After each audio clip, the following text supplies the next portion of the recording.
Welcome back to Right Answers, mostly a podcast on what you didn't learn in history class, but you really wanted to. My name is Tess Bellomo. And my name is Claire Donald. And you guys, we are back. We are back with a historical episode this Monday. We are back with hopefully an iconic episode about an iconic woman. Well, she is an icon that is dearly missed.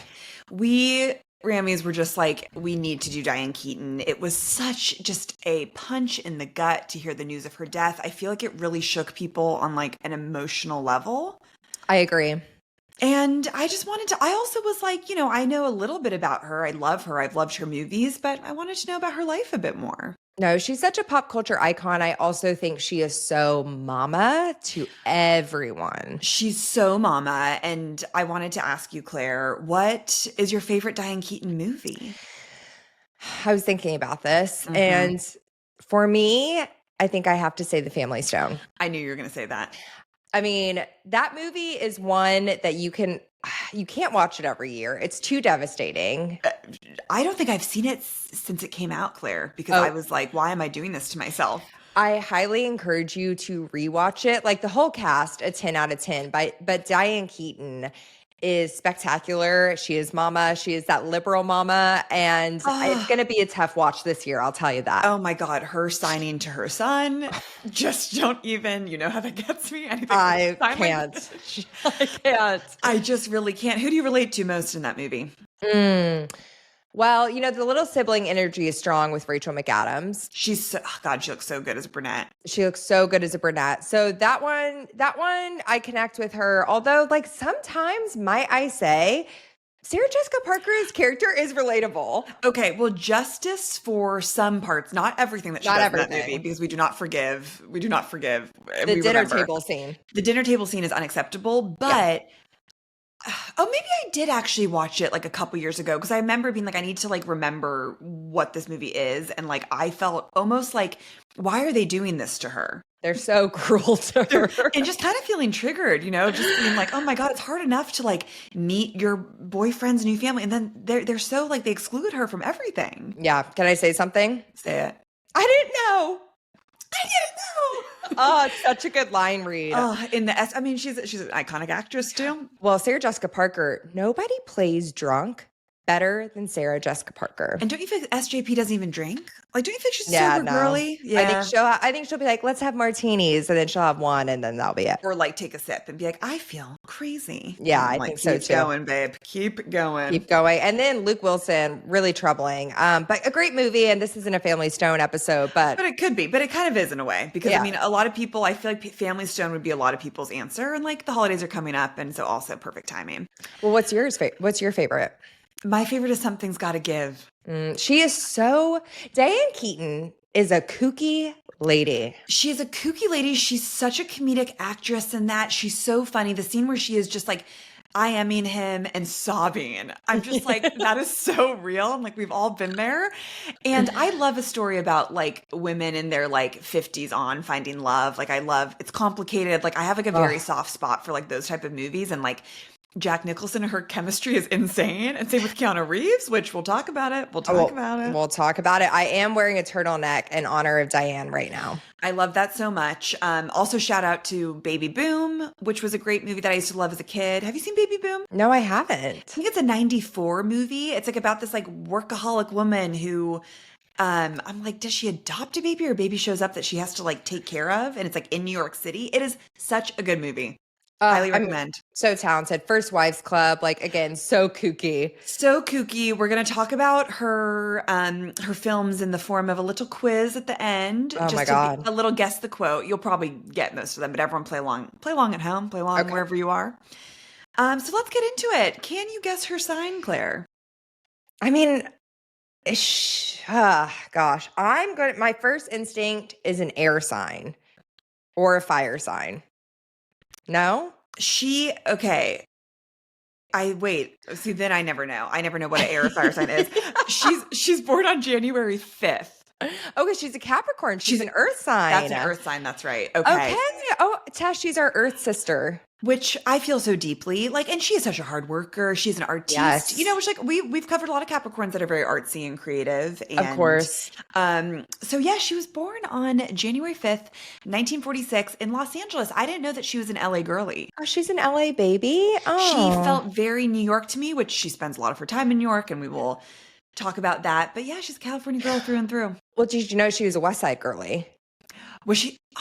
Yes, she's Brentwood. Wait, really? Yes, and you guys Google Diane Keaton's Brentwood home. It is stunning, which of course it is. The Brentwood homes, you guys, I mean, like, you don't see wealth really in LA until you go to a very, like, tasteful Brentwood home because it's different than, like, the Beverly Hills, like, ostentatious sort of. Like, it's such wealth. Ain't that the truth, sister? Look up Jennifer Garner's AD, but that's a whole different story. But, Yeah. but that's that Brentwood energy. Truly. So her mom, Dorothy Diane, was a homemaker and photographer, and her dad, Jack, was a real estate broker and civil engineer. Oh. Mm-hmm. So we're talking money. It didn't really say. I would assume perhaps a little, perhaps Yeah. some, for And the time. The dollar went so much further back then. Sure did. She was raised a Free Methodist. You know about the Methodists? Well, I went to a Methodist church. My mom grew up Methodist. Yeah, I don't know about Free Methodist versus unfree Methodist. I feel like it might be a little bit more of like a liberal version of, or a little bit more like do whatever. Yeah, well, I mean, that was As long kind as of, you're connected to God. and as long as you're connected to God. Which, like, I feel like that was kind of the time too. Like, this was coming out a little bit more like, different versions Right. of religions. I mean, who knows? We don't know what we're talking We don't know what we're talking about. I'm like, I never have been to church in my life. But that's neither here nor there. So what I found this interesting. Her mom won the Mrs. Los Angeles pageant for homemakers. Oh, can you imagine? I cannot imagine such a thing. But this inspired Diane because how like theatrical it was and how performative it was. And she obviously saw her mom on stage with outfits and makeup. And she was like, I want to be A movie star? a movie star. I mean, of course. She was inspired by that and watching Katharine Hepburn. Like those were kind of her two like aha moments of like, I have to be on the stage, on the screen. Wait, Katharine Hepburn and the pantsuits and then Annie Hall, that's like the connectivity on I that. know. We have to cover Katharine Hepburn. I I'm agree. actually shocked that we haven't because I know that Rammies have suggested it. Didn't she have like a little love affair that's juicy?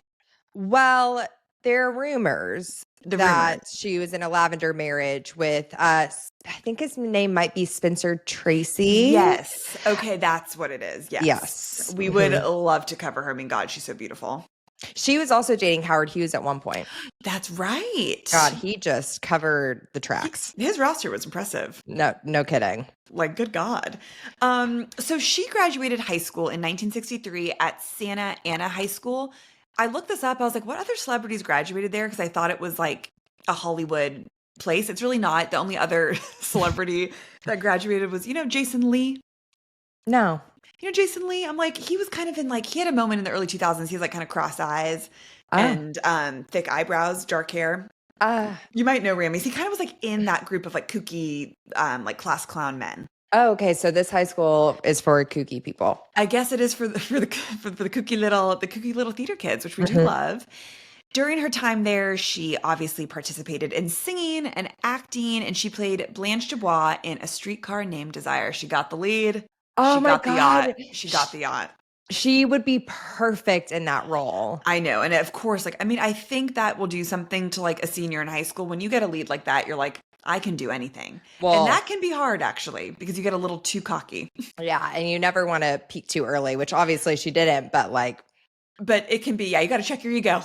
Also, once you get that lead. I want to cover Tennessee Williams at one point. Oh, yes. Yeah, we really, really should.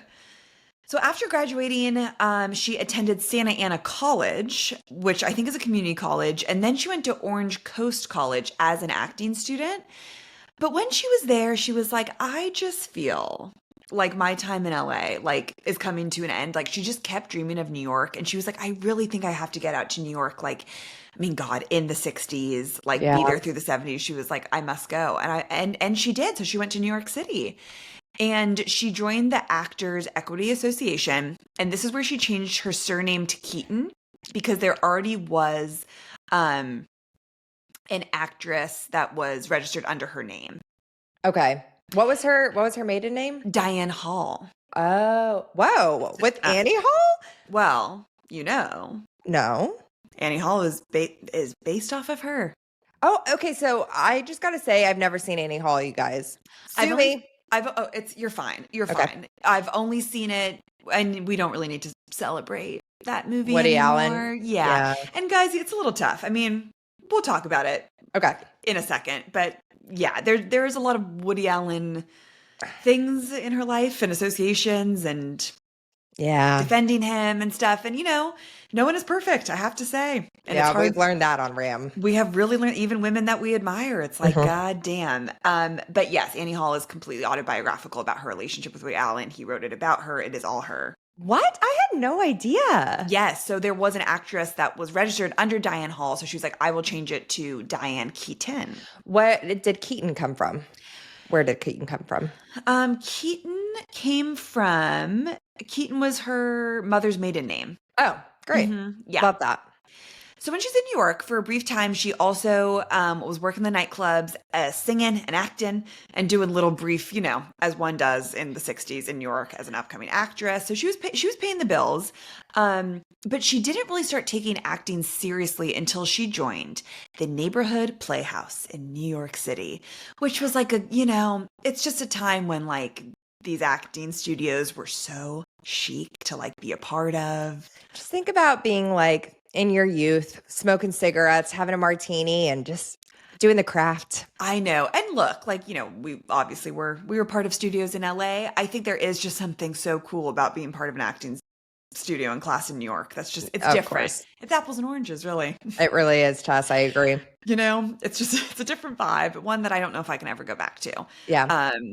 But you guys know about our acting trauma if you listen to Premium. It's just it's a tough town, I'll tell you. It's a tough town. My God. Those 4-hour classes where you're just questioning everything in the back and you can't even see anyone perform. Well, you're so hungry. It's always during dinner time and you're like, let's speed this up. And then you have to listen to your acting teacher talk about his or her glory days. It's just tough. My acting teacher would always out people actors that he was in AA with. Oh my God, I had someone like that too. I'm like, guys, this doesn't give you clout to be like, guess who I was sitting next to? And all of us were just like, should you be saying this? It's not great. It's so inappropriate. It's so dark. Yeah. So she started initially studying acting under the Meisner technique. You know Meisner? Yes, of course I do. So Meisner is like you say one phrase to someone, like you would say like, how are you? And the person repeats back to you, how are you? And you just keep saying it back and forth, but you're saying things under how are you? Yes. So the Meisner technique is a technique that first evolved in the 30s by Sanford Meisner, a New York stage actor, acting coach, and director. The goal of it is to approach everything from like, instead of concentrating on yourself, it's all about the other person. Right. It's all, you are just as good as your partner. Well, can I say something? Acting is reacting. And they're really, and you can spot it. Like you can spot it. There are like amazing actors out there that you're like, you're not listening. Yeah. You're not like, you're waiting for your next line. Exactly. And Diane Keaton, perfect. Like she is just always so present. She is, she's one of those actors where you're really just like, you studied the craft, but it still comes natural to you. Have you ever taken a Meisner class? I think we had to do Meisner. Like, when did we do it? I definitely at some point. Yeah. We did Meisner. What are the other ones? Oh, Stella Adler. Of course. Stella Adler's a big one. Yes. And there's Stella Adler. There's the Chekhov technique. Uta Hagen technique. Uta Hagen. Mm-hmm. I feel definitely Chekhov in high school was big. Like we were all, like 15-year-olds doing Chekhov. I actually am familiar with that one. Chekhov, like he did the seagull. Chekhov is like physical and imaginative tools to help actors express the inner life of actor, focusing on how it's a lot of movement. Is that when you went to the San Diego Zoo and embodied a peacock? Actually, yes, that was. Because, oh my God, that was. It all ties in together. It really does. So, Also, if you're yeah. a new listener and you I know, just heard guys, that, sorry. You guys know, like, we're gonna be, like, a little theater nerdy in yeah, this they're because we just like, have "What?" to. Of course. Because we have to for Diane. She has described her acting technique as, quote, being only as good as the person you're acting with, as opposed to going on it in my own way and forgoing my path to create a wonderful experience without the help of anyone. I always need the help of everyone. Oh, that was a good Diane Tess. Oh, she's like, yeah, I'm just a sweet woman. Well, there's something about Diane. She is for the girlies. She is for the girlies. Jack Nicholson said of her, because Oh, he was just like, the way that she approaches a script is mind blowing. He said, quote, she approaches a script sort of like a play, in that she has the entire script memorized before you start doing the movie, which I actually have never met any other actor who has ever done that. Like wow. she's ready to go like a play. She's like, yeah, like I have it down. She's prepared. She knows everyone's lines. I bet she Yeah. does. So in 1968, Diane became an understudy for the part of Sheila in the original Broadway production of Hair. And this is where she gained notoriety because she refused to disrobe at the end of Act One. It's like Hair is famous for they all get nude. Oh, yeah. And even though nudity was part of the production, she was like, I'm not going to do it. And the actors that did get nude got an extra $50 bonus per show, which today, because I did the calculator, would be $450 per show if they stripped. And she was like, I'm not going to do that. I don't think I need to. Wait, for that, like, especially for stage actors, like now $450 or 50, you guys know what I'm saying. That adds up. Not bad. I mean, God, I did an 8-week run of a show once in 2014 and I got $350 for 8 weeks. It's for the craft. And I was like, that's actually pretty good. Like that covers like gas, going 2 hours to get to rehearsal every night. Of course, the things we tell ourselves. But okay, so was she just like fully clothed while everyone else was not? Yeah. Interessant, because that is like just part of Hair. I'm not saying that like, Yeah. She may have worn lingerie, but she definitely she did not get nude. wow. And she was in Hair for 9 months. And then she got a little audition for a part in Woody Allen's production of Play It Again, Sam. And she was nearly passed over this role because Woody Allen was like, I think she's too tall. Oh, she's a tall lady, isn't she? She's 5'8".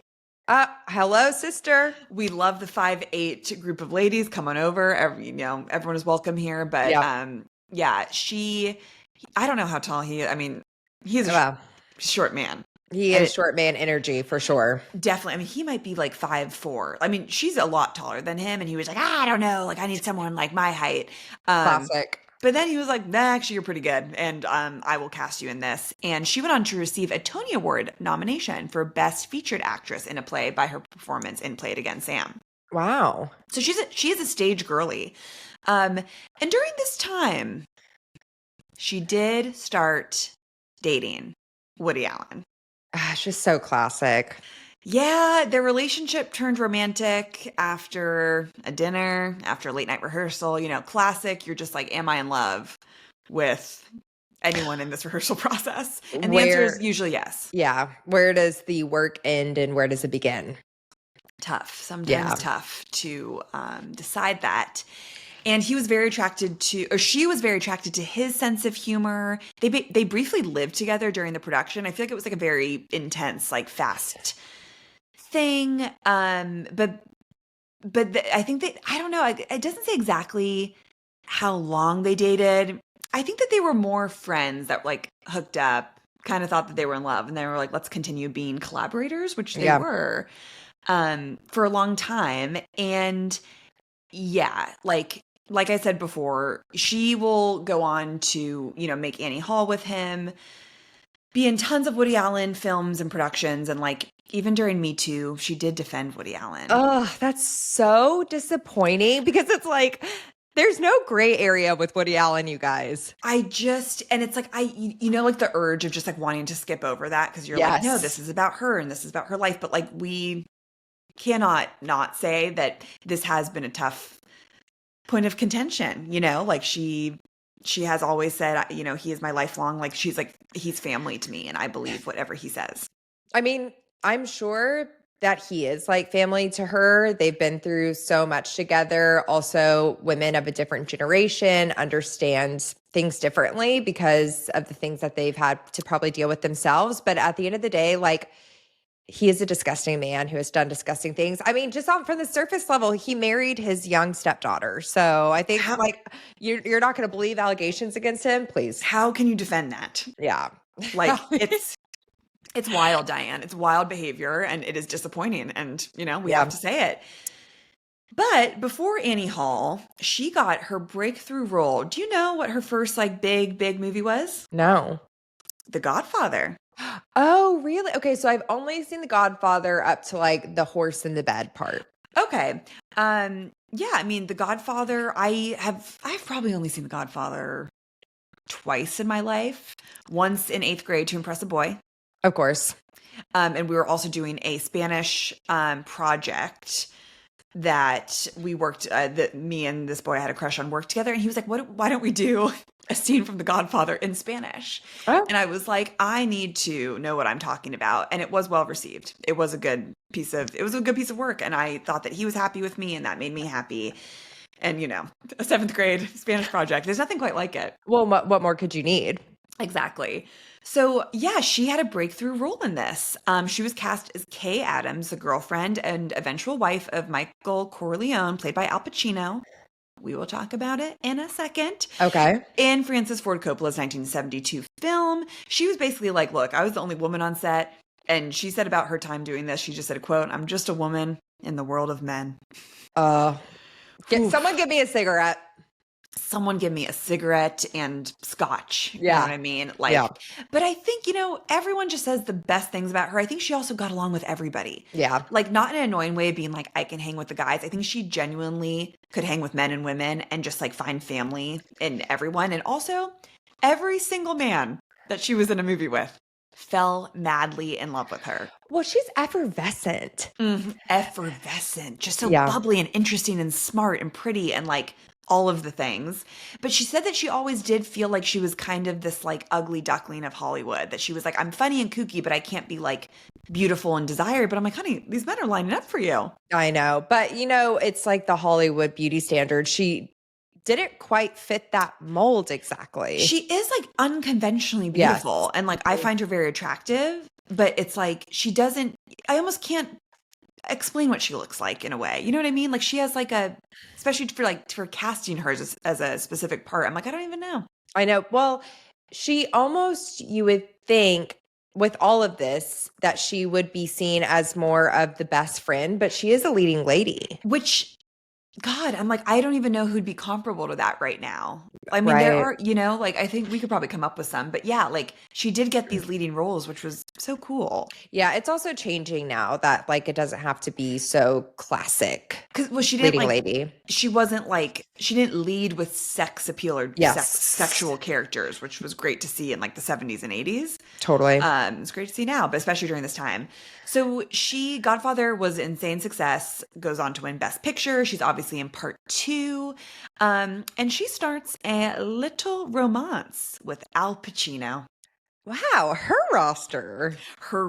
They had an on and off again relationship, and it ended after they wrapped filming The Godfather Part 3. So they were together for years, I think, but it was very like, I think it was hot and cold. I think it was like kind of similar to maybe Woody Allen, similar with what we're going to see with the next one. I think she always was like, I like my independence and I really don't want to be tied down. I get it. And I'm sure these men weren't bringing their A game. They did not deserve her. Because No. who would? Exactly. Who would? So she said this about Al Pacino, which I think is interesting because she starts comparing her lovers. Al was simply the most entertaining man. To me, that is the most beautiful face. I think Warren Beatty was gorgeous. Very pretty, of course. But Al's face is like, whoa, killer face. Wait, okay, sorry, Diane, I do have to stop you there because, I don't know about that one. Warren Beatty and Al Pacino. So she goes on to date Warren Beatty, which is just funny to give a public interview being like, my ex was so much hotter, had such a hotter face than my other ex. You're like, whoa, spilling the tea. Would like for stars to be doing this now. Not men, I don't need to hear it from you, but for women. Yeah, we can start, I'm in the mood for celebrities to start spilling more tea about their exes. You know what I mean? It's so protected and boring. I'm like, say what they were like in bed. We need it. We need it right now. I think we do need it. But Warren Beatty is, I mean, also a troubling man. So hot. God, her roster. Her roster. Well, Warren Beatty, what happened? We talked about Warren Beatty in a random episode. Natalie Wood, right? Natalie Wood. Mm-hmm. Perhaps knows a little something more than he has said. Yeah, and he's just like a womanizer. I think he's like a very toxic man, which fun fact, I'm sure a lot of you know, but Warren Beatty and Shirley MacLaine are brother and sister. Isn't that so crazy? Did I know this? I've told this story before. One time when I was in junior year of high school, just sitting in my English class, Warren Beatty and Annette Bening just walk in and sit in the back of the class. And everyone was like, what? We were truly like, what's going on? And our teacher was like, oh, guys, I forgot to tell you, these are, it was her family friend, their family friends. And she was like, they want to come like see me teach today. And like, they were in the neighborhood. So I told them to stop by English class. And we were all like, and even at like 16, like I didn't know like the gravity of like Annette Bening and you know what I mean? Like you're like, oh, they're famous. But I was like, now I'm like, holy shit. Shook. Annette Bening was like, I'm so sorry to interrupt. This is, oh my God, I'm so proud. Like she was such an angel. She like waved to everyone. She was so cute. They just sat in the back all class. The biggest celebrity that we had is when Chicken Run was coming out and they dropped a chicken and an egg from parachute, like people in a chicken costume and an egg costume. We need to be talking about Chicken Run more. We need, I mean, we try to as much as possible on Ram. We need more thrust.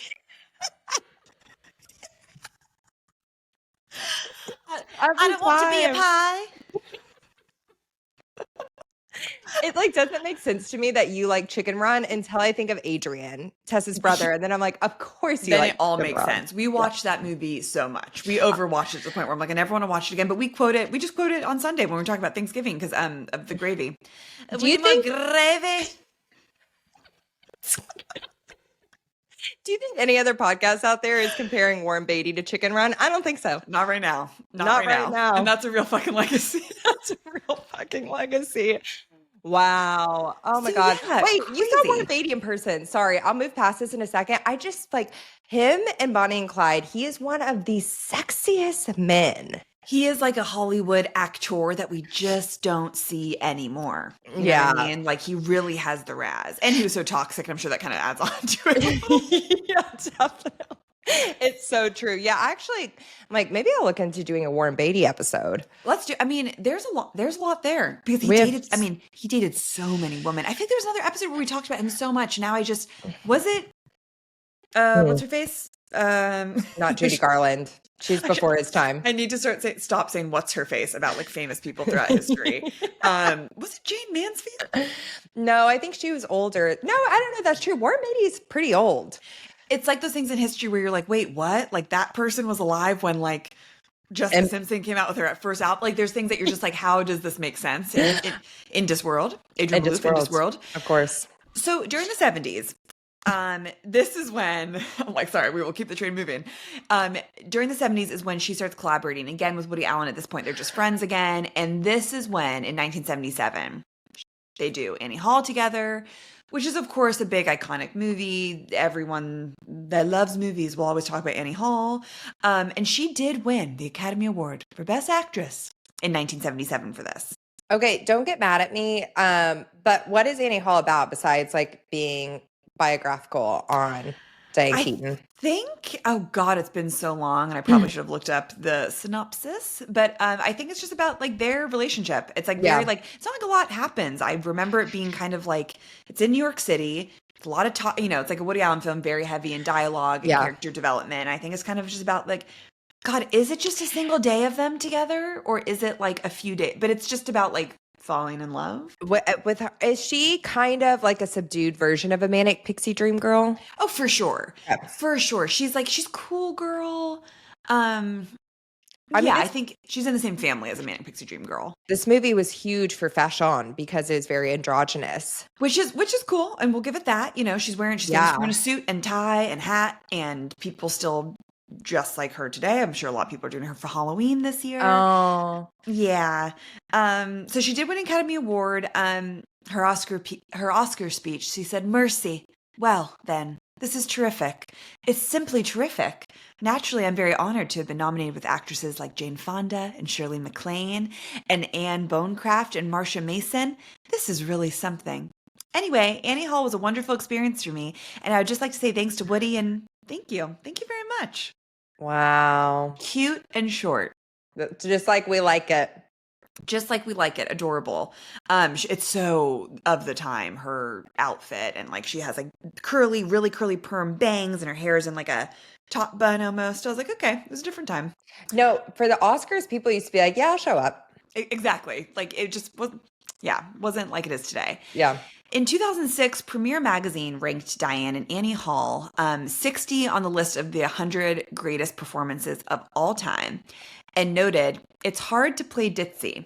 The genius of Annie is that despite her loopy backhand, awful driving, nervous tics, she's also complicated, intelligent.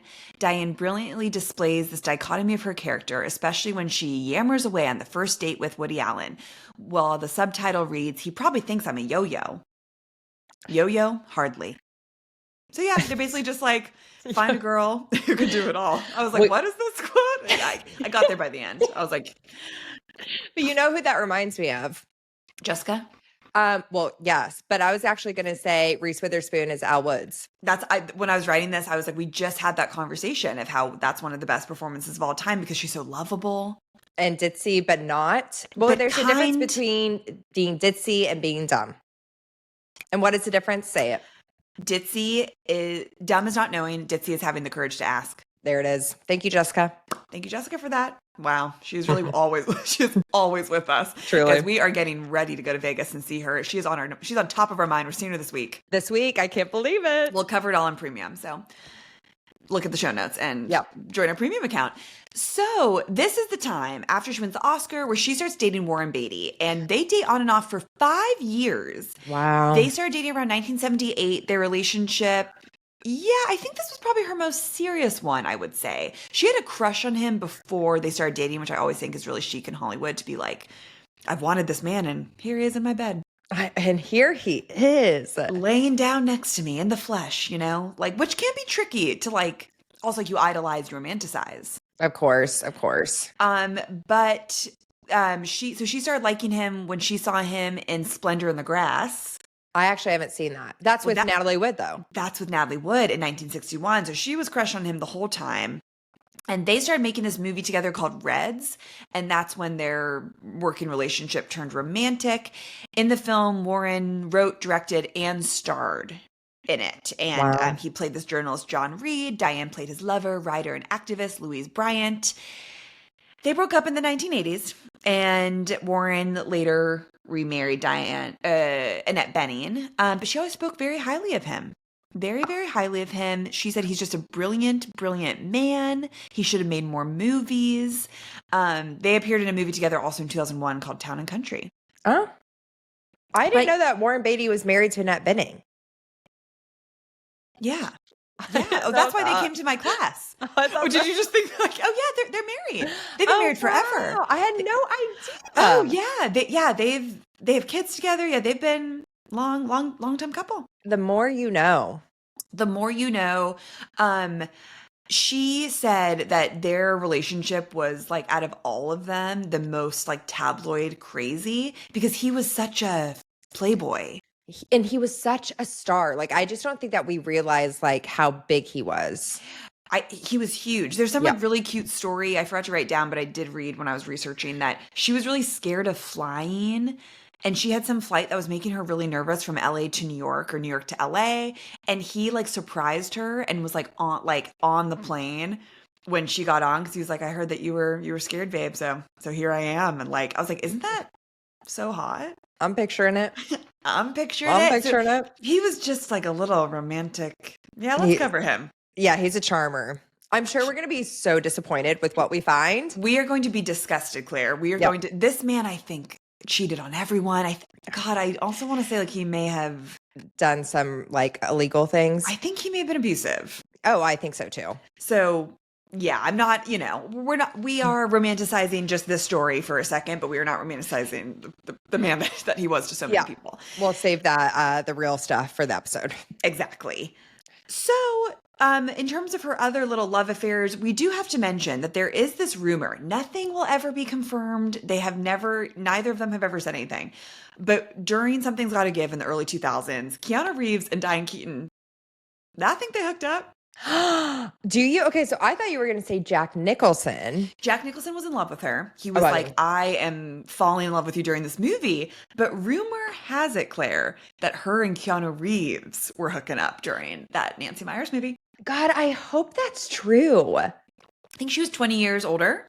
Can you imagine like nicer people being together? It kind of makes sense. And when you watch this movie, which I highly recommend for everyone, it's just so feel good. It's so funny. It's some of Nancy Meyers' best work. He's looking at her like he is in love with this woman. Wow. Like his chemistry to her is crazy. It's crazy. So do you think that's where the rumors started, or do you think that there's like legs to it? They both will always speak very highly of each other. They both are just always like, "Oh my God, what a treat this person." But they've been asked about it and they're always like, just friends, just friends. But I 100% believe that they did. I think it was the chemistry. I also think that like maybe they were seen together. I think there was a lot of different clues that people were like, they had a moment, at least a moment I hope together a in little their life. kissy kissy. A little kissy kissy, a little bit more than that, I probably. mean, you never know. Okay. And then Claire, I thought that this was so lovely. So in 1995, as a single mother in her 50s, she adopted her first daughter in 95 and her second adopted son in 2001. Okay, so she was single and then was like, I would like to be a mother and Yes. adopted. Yes, in her 50s. That seems so her. She said after decades of being unsure about motherhood, if it was for her or not, she spoke about this in her memoir, Then Again. She said that she just kind of had this moment one day of being like, I think I'm now finally ready. And she said, quote, motherhood has changed completely everything for me. It's just about the most humbling experiences I've ever had. She said that she wanted to wait a long time to have kids because she was simply too busy being neurotic. Oh, we love a self-aware queen. We really do. And she did it alone, and obviously, she was a wealthy woman and had resources, but she did say, I've had some wonderful love affairs. I've loved deeply. I just never wanted to marry anyone to give up my independence. So she was very adamant of just being like, yeah, I'm on my own doing this. I'm good. Wow, I really admire that. Like, I kind of feel like that's going to be my path in a way. And like, who knows? Like, who knows? Yeah, who But knows? I love just like hearing a woman being like, I loved hard, but like, I just never wanted to do that with someone. 100%. Yeah, you literally just never know, you never know what's going to happen. Okay, so now we're going to play a game. Okay. We're going to play a game before we get into End of Diane's life. We're going to take a little break here. We're going to come back and play the Can You Guess the Iconic Diane Keaton movie from these clues and quotes.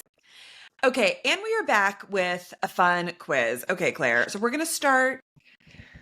I was going to say start. We'll see. Everyone play along and let's see. I probably would have only known 2 of these. Same. That's what I was literally going to say. But it's all just for the community building. More familiar with Diane as a person, not that I knew her at all, but like her internet footprint than I am with her movies. I'm so sorry to say. No, that's totally fine. Okay. Number 1. That sex was the most fun I've ever had without laughing. Is that Something's Gotta Give? Think No. early career. Annie Hall? It's Annie Hall. Oh, okay. So they Okay. had sex. Yeah, they did. Okay. Yeah, I think aren't Woody Allen movies like he never like really shows the sex scenes? I've only seen Midnight in Paris. Okay. Oh, you haven't seen Blue Jasmine? God, you know what? I actually don't want I to give have him seen Blue Jasmine, but it's been a long time. Blue Jasmine. Really, at the time, I was like, I am going to win an Oscar, just like what's her name? Kate Blanchett. Kate Blanchett. I mean, God, talk about she is so good in that movie. It's crazy. I mean, she's fantastic. And then again, to separate Woody Allen, Midnight in Paris is fantastic. And he sucks. And he sucks. And both things can be true. Yeah. It's more just for the actors. Okay, number 2, I don't know if you'll get this one. But this is what I meant. Okay, I'll go back. Like, I'm so tired. Okay. Keep it, Tess. Keep it in there. Keep it. Guys, it's been a long week. Okay. I'm not cut out for diapers. I'm cut out for power lunches. Oh, that baby movie. Oh, good job. Yeah, Baby Boom. That's very you coded. Oh my God. Okay, say it again. I'm not cut out for diapers. I'm cut out for power lunches. That is my housewife's tagline. 100% steal it. Okay, and then everyone probably knows this one. You don't own me. Dun, dun. Na, na, No, no, no. We don't know the rest of the words. That would be First Wives Club. Can I just say a quick story? Please. Shit that I just remembered. I had like a very kooky math teacher named Mrs. Jalapur in middle school, and every year she would write the play that we did. And she would do like Greek mythology, but we would be singing modern songs, and we'd all be in togas as like 10 or 11 years old. And she wrote a song in the vein of You Don't Own Me, but with the Greek like gods that we played. And I would love to see footage of that, of just a bunch of like kids singing. Like, I think she was like talking about Zeus, and we were all like, and don't tell me. Honestly, like Hollywood is not writing original content like that anymore, and that's the problem. And she was passionate. Like, I love that she was the math teacher, and she always wrote the theater plays. You know? Oh, that's gorgeous. Like, yeah. and she was so kooky. And like, yeah, that just came to me. I was like, You Don't Know Me reminds me of youth, and that is why. That's gorgeous. Okay, we're not a perfect family, but we love each other. Family Stone. Yeah. You're doing really well, Claire. You're doing really well. I know. Better than I thought I would be. Okay, this one is iconic, and this one was controversial at the time. Michael, you were blind. It wasn't a miscarriage. It was an abortion. Oh, I don't know. The Godfather Part 2, Diane Keaton has an abortion in it, and it was like, oh. Really? In the 70s, yeah. Wow. How do they approach the abortion? I don't know. Probably not great.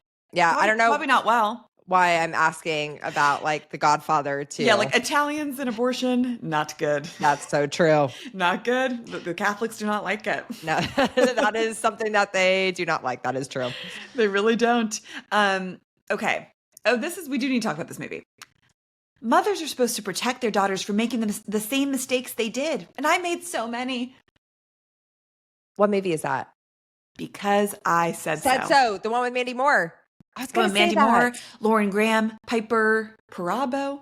Wow. I haven't seen that one in a long time.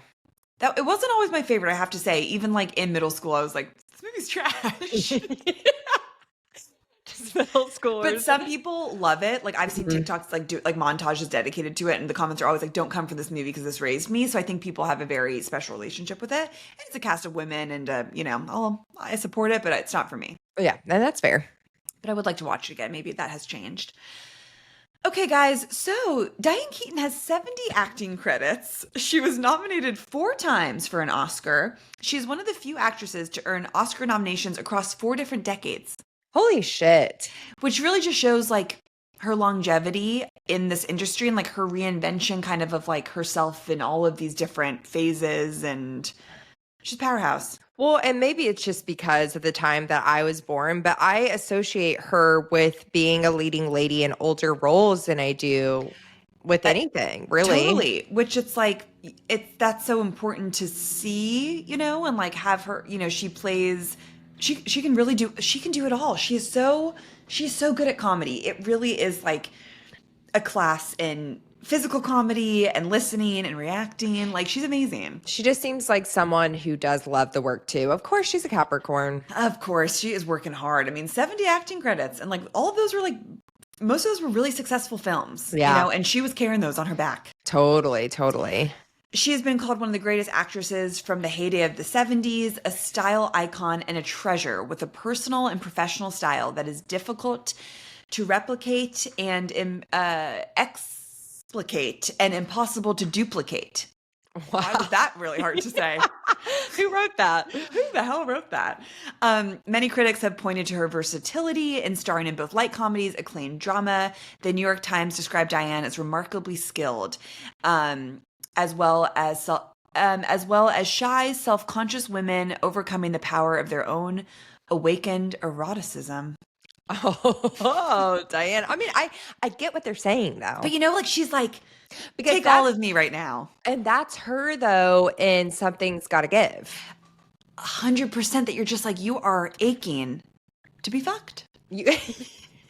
And she is. Like, she really just is. She is just like, I am horned up and ready. Why can't I have good sex again? Right. God, it's such a good movie. Getting past her own like I think neurotic I might have behavior. to watch this weekend. I'm like, hey, if all the Halloween plans fall through, am I right?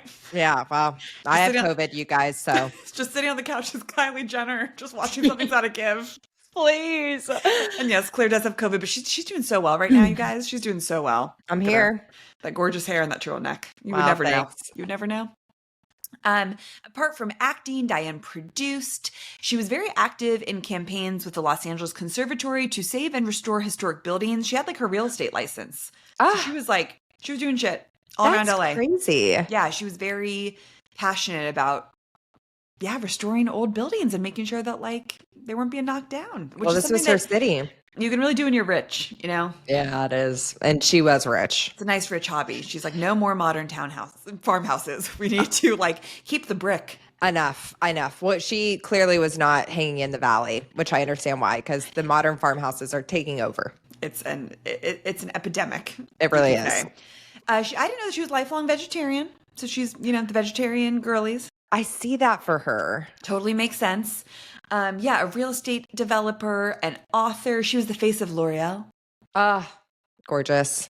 And she was very outspoken about opposing plastic surgery. She told More Magazine in 2004, I'm stuck in this idea that I need to be authentic. My face needs to look the way that I feel. Ooh. I love that. I love that too. I just got that in a way that I didn't get when I was writing it out. Yeah, you never know when it will hit you, but I really love that, especially as an actor. Same. Like, yeah, and okay, that's actually a whole nother tangent. No, we're going to keep it going. We're going to keep it going. Diane's health had declined significantly in the months leading up to her death, though she remained very private about her condition. She died at St. John's Health Center in Santa Monica, California on October 11th, 2025 at the age of 79. No autopsy was performed, but her death certificate listed bacterial pneumonia as the cause of her death, with no other significant conditions noted as contributing factors. And she was cremated 3 days later. I feel like because she must have kept this so private, it seems like we still don't really know what she was dealing with. It was such a shock to the system because 79 is, in this day and age, young. So Absolutely. young, especially for a woman, and especially with a woman who has health resources. Totally. It felt like a 40-year-old woman. Yes. I think it shook all of us. We were not ready for it. We were not prepared. We did not know that she had been suffering or struggling at all. So yeah, it really felt very emotional, and I'm just happy we could honor her life and what an amazing artist that she was. Like, I think she's impacted everyone in some way. Same. So she had 2 kids, and was she dating anyone, do you know, towards the end? It doesn't seem like it. Okay. To end with a quote that she said, which I was like, this is so cute and very us. She said, don't give up on yourself. So make a mistake here and there. Who cares? You do too much. You do too little. Just have fun. Smile and keep putting on lipstick. I'm going to cry. I know. I will be. I'm putting on show the road. Road beauty. Putting on lipstick right now. Road beauty. Such a good reminder. Like, and that just encapsulates her essence of like, try it out, make a mistake, do it big. Yeah. Who cares? It's always just like, who cares? Try everything. Failing is actually not even failing because it's like, at least you tried it. And I think that's very her. And yeah, she's very inspiring. So that's our girl, Diane. Speaking of doing it big, you guys, one of my favorite things about Diane Keaton was her Instagram, because every single caption she wrote in all caps. And as someone who writes in all caps a lot, I really appreciate that. I love that energy. The day that she passed, Claire was sending texts in all caps, and it felt really lovely to see.